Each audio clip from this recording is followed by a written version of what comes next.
ఎస్సీల రిజర్వేషన్లు 18% పెంచాలి, రాష్ట్ర బడ్జెట్లోనూ 18% ఫండ్స్ కేటాయించాలి.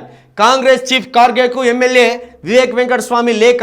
రాష్ట్రంలో ఎస్సీలకు 18% రిజర్వేషన్లు కేటాయించాలో చూడాలని కాంగ్రెస్ హైకమాండ్ను చెన్నూరు ఎమ్మెల్యే వివేక్ వెంకటస్వామి కోరారు. రాష్ట్రంలో ఎస్సీల జనాభా 18% పెరిగినట్టు రాష్ట్ర ప్రభుత్వం ఇటీవల నిర్వహించిన కులగణన సర్వేలో తేలింది. దానికి అనుగుణంగా ఎస్సీల రిజర్వేషన్లను 18% పెంచాలి అని విజ్ఞప్తి చేశారు. ఈ మేరకు కాంగ్రెస్ చీఫ్ మల్లికార్జున్ ఖార్గేకు వివేక్ గురువారం లేఖ రాశారు.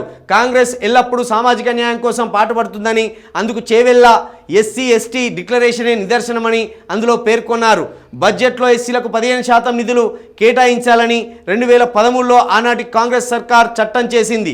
ఆ నిధులను తప్పనిసరిగా ఖర్చు చేయాలని అందులో పేర్కొన్నది. అయితే ఇప్పుడు రాష్ట్రంలో ఎస్సీల జనాభా 18% పెరిగినందున వచ్చే బడ్జెట్లో ఎస్సీలకు 18% నిధులు కేటాయించేలా చూడాలి అని విజ్ఞప్తి చేశారు. రాష్ట్రంలోని ఎస్సీల్లో మెజార్టీ ప్రజలకు భూమి లేదు. దీంతో వాళ్లకు రైతు రుణమాఫీ, రైతు భరోసా లాంటి పథకాలతో లబ్ధి జరగడం లేదు. ఈ నేపథ్యంలో నేను చేసిన విజ్ఞప్తిని పరిగణనలోకి తీసుకోవాలని కోరారు.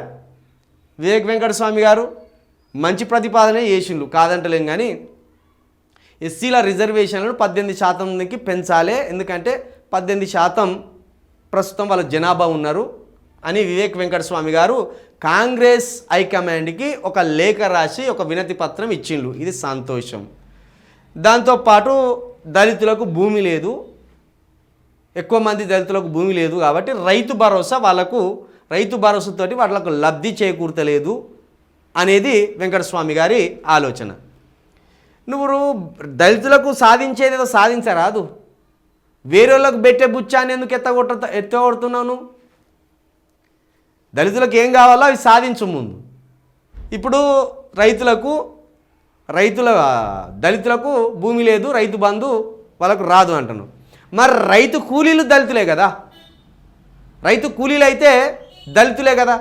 మరి వాళ్ళకు కూడా 12,000 రూపాయలు ఇస్తామని మీ కాంగ్రెస్ ప్రభుత్వం హామీ ఇచ్చింది కదా. ఇప్పుడు భూమి ఉన్న వాళ్ళకు రైతు భరోసా కింద 15,000 పోతాయి, అది బోని. కౌలు రైతులకు కూడా 15,000 పోతాయి, అవి బోని.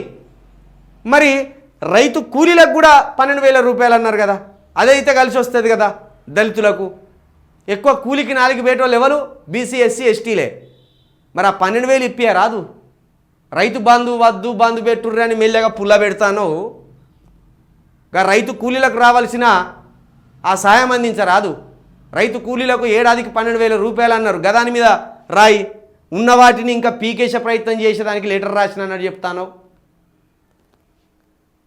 ఇప్పుడు 18% పెంచితే దీంట్లో నువ్వే దోసుకోవాలి కదా. వన్ టైం రిజర్వేషన్ తీసుకురాండి, రిజర్వేషన్ల విషయంలో వన్ టైం రిజర్వేషన్స్ తీసుకురాండి. లేకపోతే దళితుల్లో ఇలాంటి వాళ్ళు ఇంకా కోట్లకు పడగలెత్తారు. దేశంలోనే అత్యంత సంపన్నుడైన దళితుడిగా మొదటి స్థానంలో ఉన్నాడట వివేక్ వెంకటస్వామి. అంటే దళితులకు సంబంధించి కొన్ని ఉంటాయిగా, కార్పొరేషన్లని, ఆ నిధులని, ఈ నిధులని, ఆ బిజినెస్ చేసుకోవడానికి, ఈ బిజినెస్ చేసుకోవడానికి అవకాశం ఉంటే ఆ అవకాశాలన్నిటినీ ఇట్లా వివేక్ వెంకటస్వామి లాంటి వాళ్ళు కొల్లగొడతాను.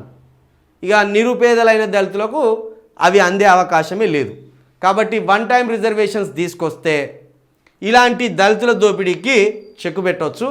దాంతోపాటు ఇప్పుడు ఈయన ఏదైతే అంటాడో బడ్జెట్లో ఎస్సీలకు 15% నిధులు కేటాయించాలని, ఈ 15% నిధులు కేటాయించాలి.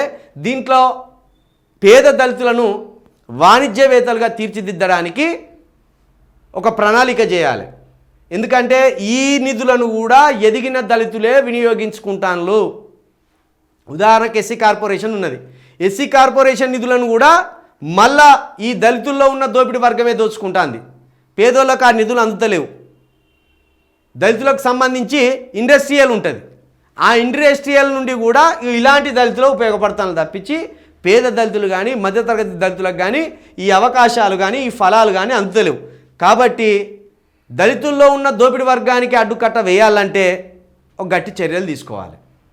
ఈ 18% ఈ 15% నిధులు కూడా ఇలాంటి దళితులకు ఇయ్యద్దిగా ముందు వీళ్ళకి ఇయ్యద్దిగా, వీళ్ళకు రాయితీలేము ఇయ్యద్దు. 1000 కోట్లకు ఉన్న వీళ్ళకి ఇంకా రాయితీలు ఎందుకే?